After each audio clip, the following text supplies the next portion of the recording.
Pag-isa na. Manggulay. Matay ito doon.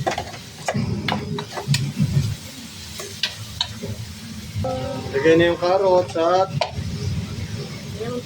Baguio beans. Yan, naglalagay kami ng tubig, kulo. Sobrang dami naman.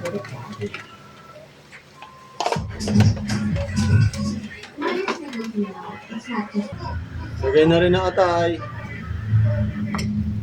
Repolyo, lagay na. Oo, lalagay ko nito. Lagay na rin ang repolyo. Dami. Puro sahog ah. Okay, mas maganda yung sariling luto kaysa yung nabibiling luto. Minsan walang lasa, minsan ubod ng alat. Walang kaano. Mahirap din yung bumibili talaga minsan. Maliban sa mga, sa mga kakain ka sa mall, okay lang. Pero pag sa turo-turo, super alat ng mga luto nila. Yung kinchay at chicharo. Ayan, kinchay, choro. Ano pa, wala na. Lana. Ilagay na rin ang kanton. Ang main ingredients. Pangalawang supot. Konti lang naman yan, 1/4. Balik kalahating kilo. Kami lang sa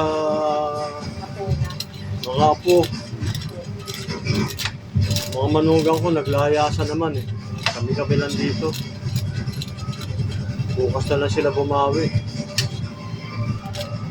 Kanya-kanya silang lakad. Kami dito lang. Bukas aalis naman kami. Kami naman ang lalayas ni Commander. Manonood kami ng sine ni Piolo.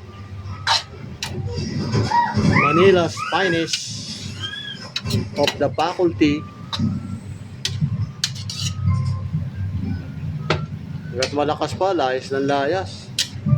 Pag mahina na, wala na, hindi na makakalayas. Ayun na, halo. Hinalo.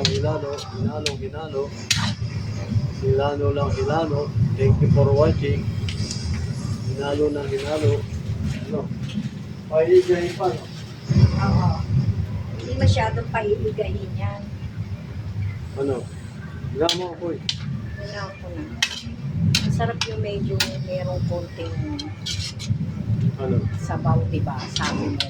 Oo, masabaw. Kasi matutuyo na rin yun mamaya. Oo, matutuyo yan eh. Tutuyoin nyo na yan. Tutuyoin nyo na yan mamaya. Okay na.